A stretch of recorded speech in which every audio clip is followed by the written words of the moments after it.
ana no. Na isda na ginjara na. Palit si Angkol og isda.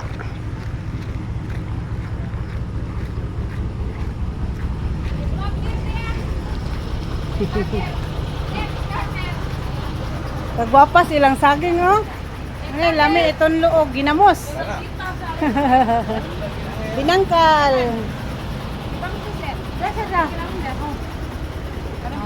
Okay lang ko na metro. 220. Paisi ang call. Ha? Paisi. Baliktad din o nagbuwan. Kinsa may nang bata kini? Parintira tanan. Wala naman ka na gusto call ba? Okay.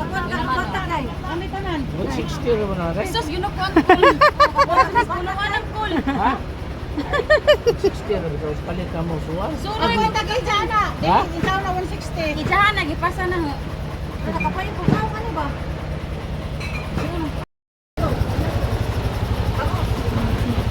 Bangus, tulingan. O, matambaka.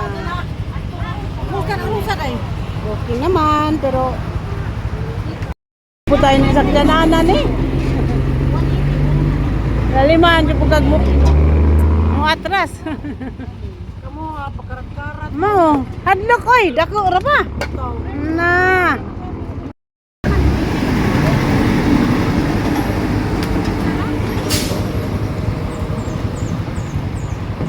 Nice kayong balay oh. Wow, ka nice sa balay.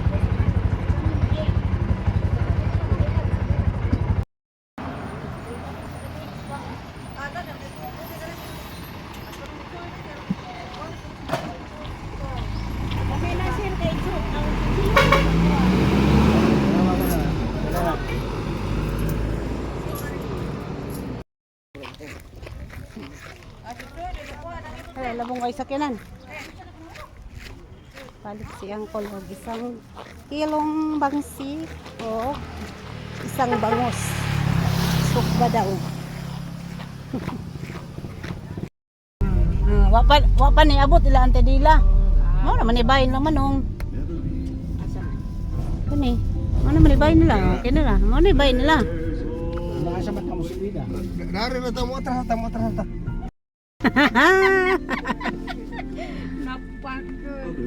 Kusog bang.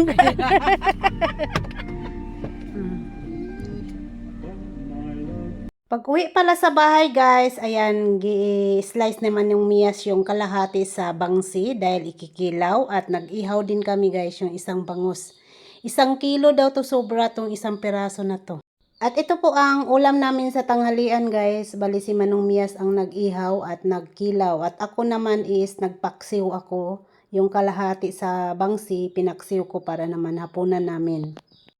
At ito na guys, luto na, kakain na kami ng tanghalian. Kain po tayo guys. May sausawan tayong toyo.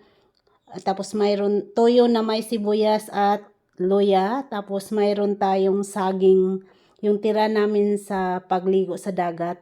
Yan. At saka ang aming kanin is black rice.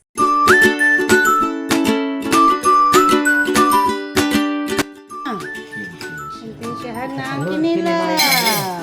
May asin ano, out lang. Sili.